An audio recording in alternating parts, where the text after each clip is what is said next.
Hi there, everyone. Hope all is well and you're all doing good and making plans for the year ahead. It's a bit difficult at times to get certain things organized and get ourselves back into gear and up and running, but hopefully, this helps you and gives you a bit of inspiration as the weeks go. All right, so we're going to be using the Goddesses and Sirens cards today. They are oracle cards by Stacey DeMarco with the illustrations by Jimmy Manton. Really beautiful cards. As you can see, my poor little book is falling apart because it's been very well used. This is one of the first decks of cards I ever received or ever had. I don't even remember if I bought it myself. I think I did. Okay, so we're going to ask for the guidance for the week ahead as usual. It's also the week of Valentine's Day, so I'll be doing some relationship readings if any of you are looking into that. I'm still deciding if there's going to be a special reading that I'm doing or something along those lines, but I'll make that decision today still to see what my capacity looks like. Okay. Yes, so let's ask, what is the most important message that we need for the week ahead, or what energies do we need to be focusing on? Yeah, let's see what comes up. Okay, so the energy we have around us and what we need to be focusing on, or any action that we need to take in this coming week. Let's see what comes up. There's the first one. Pomona. It's a lovely card. All right, let's see what else. What else do we need to know, please? What other energies?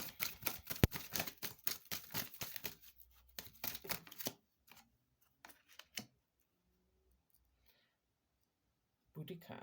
Okay.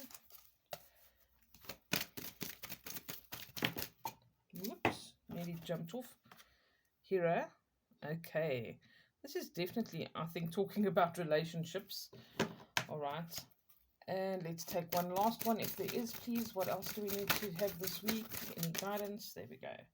Artemis. This talks about so many different aspects of relationships.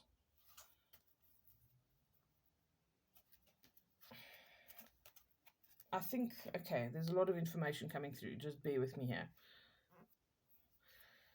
All right. So I think that this is talking about different dynamics, about different relationships.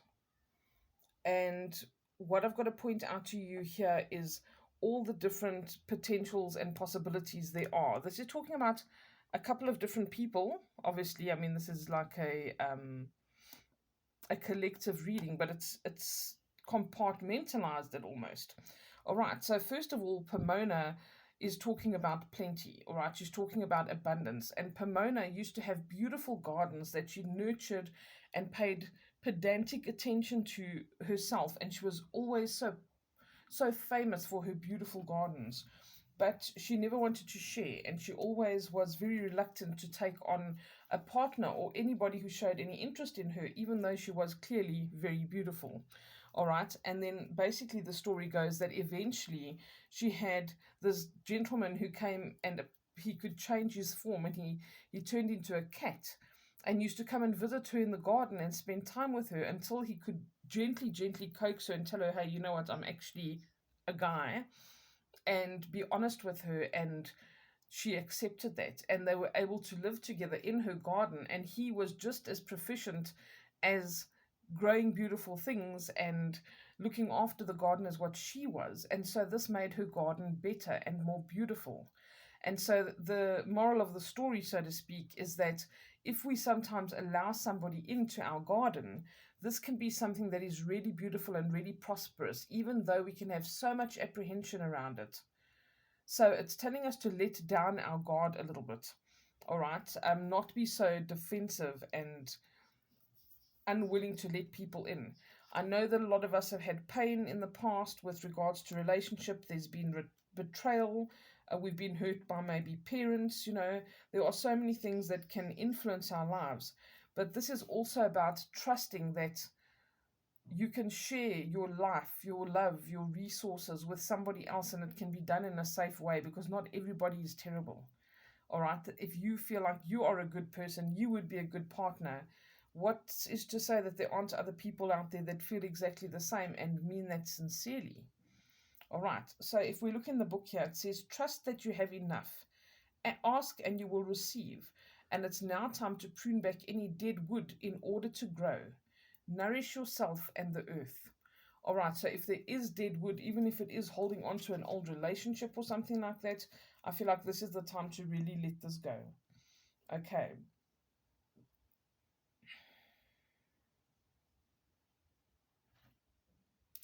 Okay. Something very important about Pomona as well is the following. Pomona reminds us that we have unlimited plenty in our lives and in the natural world, and that we need to cultivate and care for it. In both a literal and figurative sense, there can be limited growth if we do not choose to prune back the dead wood in our lives. For most of us, there are always some aspects of our current experience that we would like to change. These things may be taking the form of an outmoded belief, a bad habit, a damaging pattern, or a plain and simple fear. Often, with these things, we need to make a decision to finally leave them behind or cut them out of our lives once and for all. Just as Pomona holds a pruning knife ready, we need to be ready to use our true wisdom and courage to free up our natural capacity for growth as well. Pomona encourages us to be grateful for the rich harvest of our lives and suggests that the abundance can actually hail from taking the tough decisions. From there, if we are brave enough to leave what no longer serves us behind, we can grow unfettered, naturally, freely, and in the direction of what we really want. Okay, beautiful. Then we have Boudica. Okay, you can see she is quite the warring kind of energy here, and the thing about her is about working together. Okay, that she encouraged people to work together and she encouraged unity. And I feel as if this message to not alienate ourselves. Like I was saying, don't alienate yourself. Don't think that you need to be alone and you need to always be fighting. This is saying you can get out of a situation that feels like this, that feels like a struggle for you. All right, and that there can be victory. And often, victory in our lives with certain goals and dreams and aspirations we have comes through unity, comes through teamwork. All right, so we don't always have to have this defensive fighting energy all the time. And I think that that's something that we need to try and temper. And obviously, we can't always be completely open and not on our guard in certain circumstances. And I think that this is what Hera also says to us, because Hera, unfortunately for her, was married to Zeus, who loved to be all over the place and just sowing his wild oats. And she always defended him, and she had this blind commitment to him where she actually put herself into a compromising position a lot of the time. She would also lash out at those which he had relations with other than herself, instead of addressing the fact that her husband was the problem. Okay, and she had this blind commitment where she would always take his side, give him the benefit of the doubt, but it would leave her looking like a fool. So it tells us to reassess the commitments that we have in our lives. All right, when we look at Boudica in the book, she says here, you will be victorious. Teamwork or a partnership may be better than going it alone, and synergy is indicated. Even delegation is useful at this time. Okay, I don't know how that speaks to any of you. Um,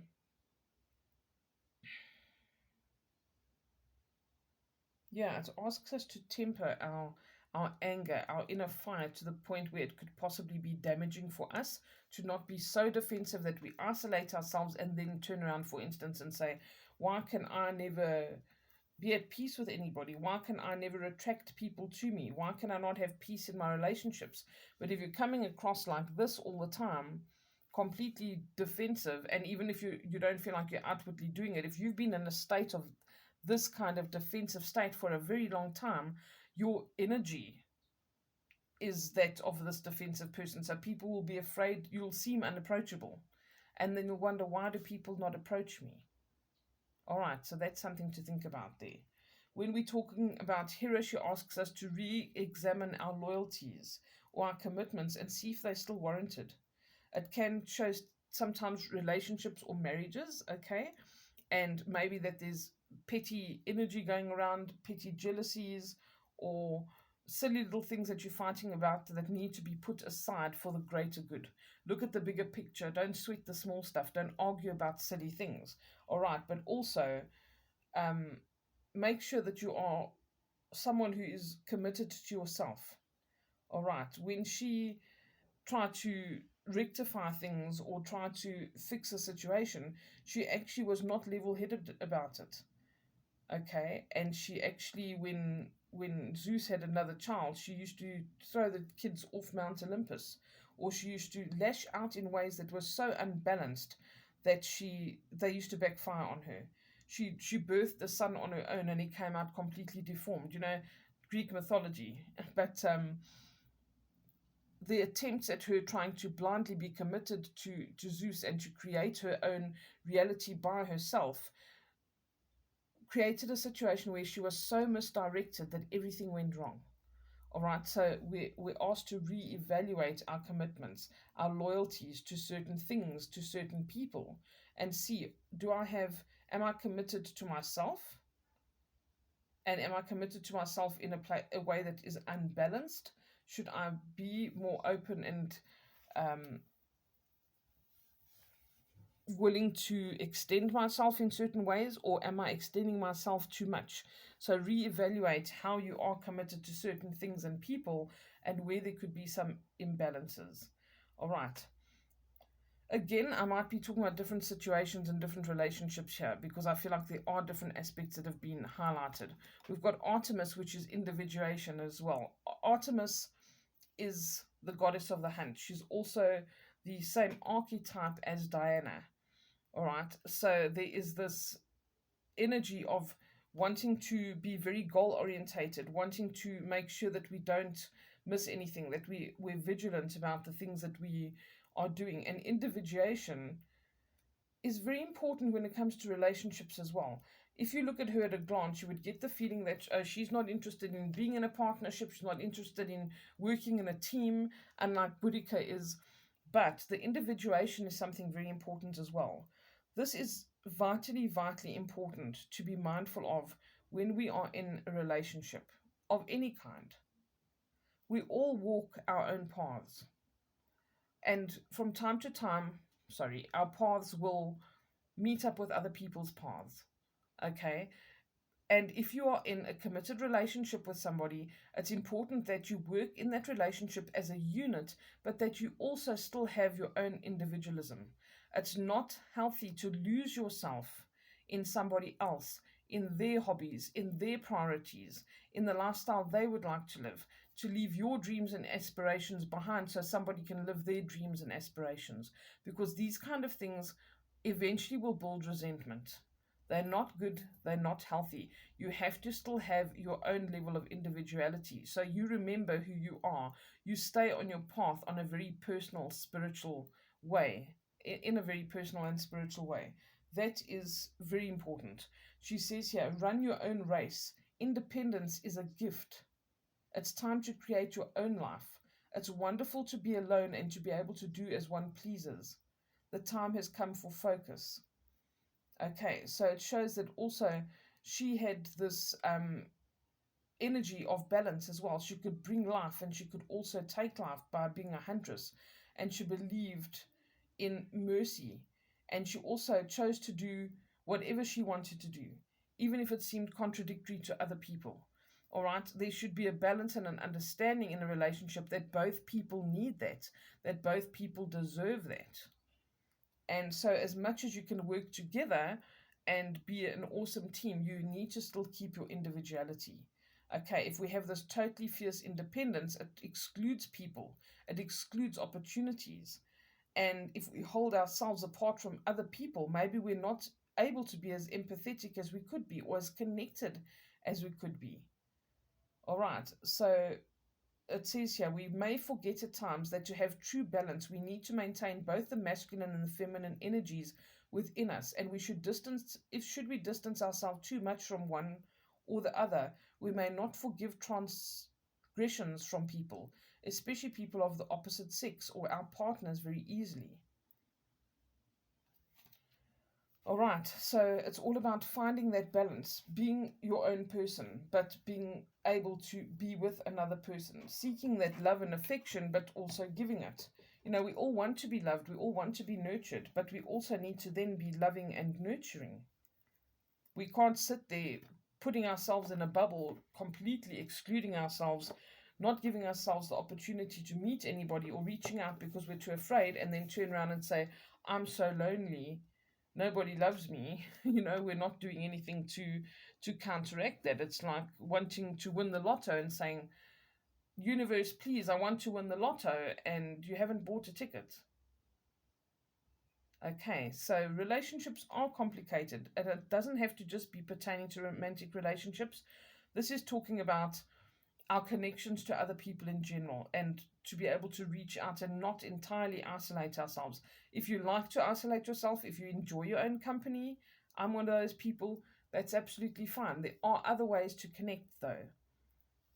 And if we want somebody to connect to us, to give us the things that we feel like we need from a partner, whether it be a business partner, a romantic partner, or a friend or a relative, we need to be able to extend the same, because we mirror our own energy.